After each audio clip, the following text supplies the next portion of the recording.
So ఇక్కడ మీరు new file మీద క్లిక్ చేసి లేదంటే ఏదైనా ఇమేజ్ తీసుకోవాలంటే ఓపెన్ కూడా చేసుకోవచ్చు. సో జస్ట్ నేను చూపించడానికి కాబట్టి ఒక బ్యాక్గ్రౌండ్ ఇమేజ్ తీసుకున్నాను. సో నెక్స్ట్ అక్కడ ప్లేస్ ఒక బ్యాక్గ్రౌండ్ ఇమేజ్ని ప్లేస్ చేసుకోండి. సో దాన్ని పర్ఫెక్ట్గా అడ్జస్ట్ చేసుకోండి. సో నెక్స్ట్ ఇంకో బ్యాక్గ్రౌండ్ ఇమేజ్ని కూడా ప్లేస్ చేసుకోండి. సో నేను ఈ రెండింటిని కలిపి ఒక లేయర్ మాస్క్ యూజ్ చేసి మ్యానిపులేషన్ చేస్తున్నాను. సో లేయర్ మాస్క్ యూజ్ చేసి మ్యానిపులేషన్ ఎలా అయ్యాలో ఈ వీడియోలో చూద్దాం. సో రిస్ట్రైజ్ చేసేయండి రెండు ఇమేజెస్ని అండ్ ఫస్ట్ ఇమేజ్ని సెలెక్ట్ చేసుకోండి. Layer mask revile all. So ఇప్పుడు మీ కీబోర్డ్లో G అనే ప్రెస్ చేయొచ్చు, లేదంటే గ్రేడియంట్ టూల్ని సెలెక్ట్ చేసుకోవచ్చు. సో బేసిక్ గ్రేడియంట్ సెలెక్ట్ చేసుకొని సో ఇలా డ్రాగ్ చేసుకోండి. సో ఇలా కిందకి డ్రాగ్ చేయండి.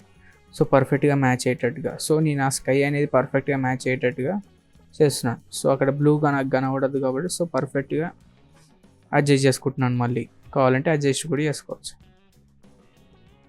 సో ఇలా పర్ఫెక్ట్గా వస్తుంది. సో లేయర్ మాస్క్ యూజ్ చేసి బ్యాక్గ్రౌండ్ మ్యానిపులేషన్స్ ఎలా చేయాలో ఇది ఒక మెథడ్. సో ఇది ఎక్కువగా మూవీ పోస్టర్స్ బ్యాక్గ్రౌండ్స్కి చాలా యూజ్ అవుతుంది.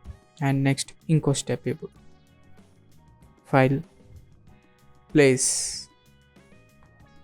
అండ్ ఇది ఎక్కువ బ్యానర్స్ అండ్ ఫ్లెక్సీస్కి చాలా యూజ్ అవుతుంది. సో మనం ఇప్పుడు బ్యానర్స్లో ఎవరైనా ఫొటోస్ చూస్తే వాళ్ళది డైరెక్ట్గా ఎడ్జెస్ దగ్గర కార్నర్కి ఫెదర్గా ఉంటుంది. సో షార్ప్గా కాకుండా ఫెదర్గా ఉంటుంది. సో ఇప్పుడు ఆ ఫెదర్ అనేది ఎలా క్రియేట్ చేసుకోవాలో సో ఈ లేయర్ మాస్క్ యూజ్ చేసి ఎలా చేయాలో ఇప్పుడు చూద్దాం ఈ స్టెప్స్లో.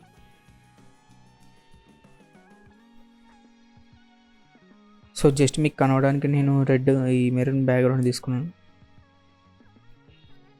సో ఇలా పైన డ్రైవ్ చేసుకొని సేమ్ ఇందాకటి process same as it is. So layer mask revile all. So ఇందాకటి మెథడే సేమ్ గ్రేడియంట్ యూజ్ చేసే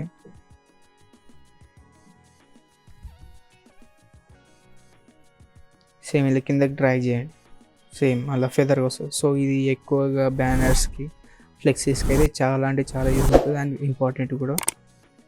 సో ఈ వీడియోలో మనం లేయర్ మాస్క్ గురించి నేర్చుకున్నాం. అండ్ నెక్స్ట్ ఇంకో వీడియోలో vector mask and clipping mask గురించి ఇంకో వీడియోలో డీటెయిలింగ్గా తెలుసుకుందాం. అండ్ ఇంకా ఏదైనా డౌట్స్ ఉంటే కింద కామెంట్ సెక్షన్లో పెట్టండి, ఖచ్చితంగా రిప్లై ఇస్తాను. Thanks for watching.